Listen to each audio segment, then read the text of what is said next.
Lucia कहती है, मुझे यकीन है, लेकिन फिक्र मत करो, तुम्हारा राज मेरे साथ सुरक्षित है। तुम्हें चर्च तक लाने वाले आदमी ने कहा था कि तुम्हारी माँ शाम दमिश्क ले जाई गई है। वहां वह अनाथ बच्चों की देखभाल कर रही हैं। शामशा कहती है, मेरी माँ शाम में है। उसने ये कब कहा था, याद है? फिर लूसिया ने कहा, तब तो तुम बहुत पहले जा चुकी थीं। तुम्हारे मालिक ने तुम्हें उन दास पालने वालों को बेच दिया था। तुम्हारा पता लगाना और तुम्हारी माँ के शाम में होने की खबर भेजना, यह ऐसा काम था जिसे मैं नहीं कर सकता। उसके बाद वो कैदी बैठा मशरूब पी रहा था, तभी आकर एक तलवार कट गई। फिर एक सिपाही आकर उससे गले मिलते हुए बोला, लुकास, तुम तो जंग लगे जैसे लग रहे हो। फिर लुकास बोला, आजमाना चाहोगे? फिर सिपाही बोला, नहीं, मैं अभी भी जिंदगी से मोहब्बत करता हूं। तुम्हें यहां आजाद हमारे बीच देखकर अच्छा लग रहा है। फिर लुकास बोला, बातें मत करो, बस बधाई दो। सिपाही ने कहा, मैंने तुम्हें यहां बधाई देने के लिए नहीं बुलाया। तुम्हारे हालात कैसे हैं? जिस दिन से तुम कैद में गए हो, कुछ भी नहीं बदला, मुझे पता है। मेरे लोग आज भी वैसे ही हैं जैसे पहले दिन थे। वो अब भी तुम्हारे और अपनी कसम के वफादार हैं। बस तुम्हारे एक इशारे का इंतजार कर रहे हैं। लेकिन अमलारचिक अपनी कायरता को अमन कहकर बेचता है।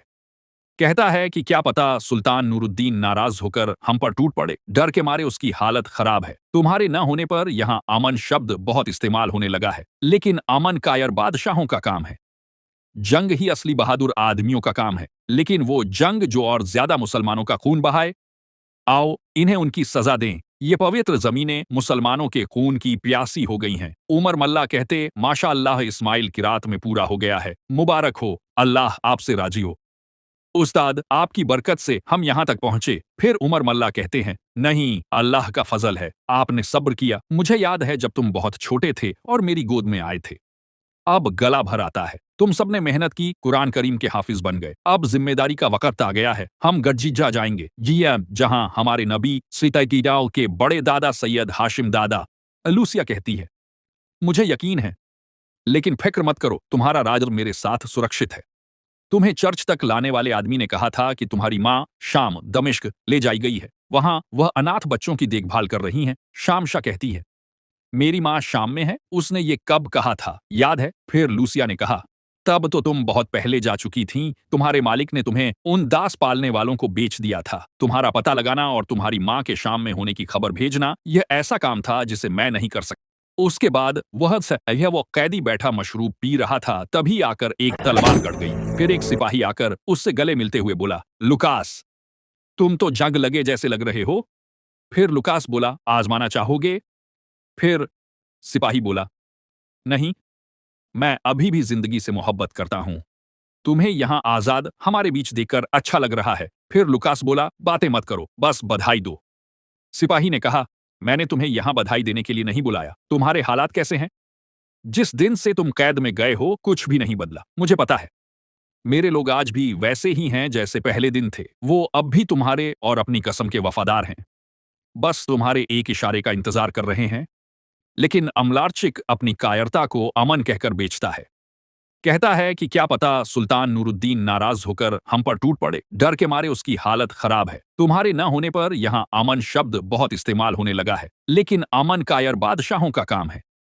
जंग ही असली बहादुर आदमियों का काम है, लेकिन वो जंग जो और ज्यादा मुसलमानों का खून बहाए। आओ, इन्हें उनकी सजा दें। ये पवित्र जमीनें मुसलमानों के खून की प्यासी हो गई हैं। उमर मल्ला कहते, माशा अल्लाह, इस्माइल की रात में पूरा हो गया है। मुबारक हो, अल्लाह आपसे राजी हो। उस्ताद, आपकी बरकत से हम यहाँ तक पहुंचे। फिर उमर मल्ला कहते हैं, नहीं, अल्लाह का फजल है, आपने सब्र किया। मुझे याद है जब तुम बहुत छोटे थे और मेरी गोद में आए थे। अब गला भर आता है। तुम सबने मेहनत की, कुरान करीम के हाफिज बन गए। अब जिम्मेदारी का वक्त आ गया है। हम गज्जिजा जाएंगे, जहां हमारे नबी सितकीडाओ के बड़े दादा सैयद हाशिम दादा। से तौहीद का हर दिल पे बिठाया हमने, ज़ेरे खंजर भी ये पैगाम सुनाया हमने। शान आँखों में नजस्ती थी जहांदारों की, कलमा पढ़ते थे हम छाँव में तलवारों की।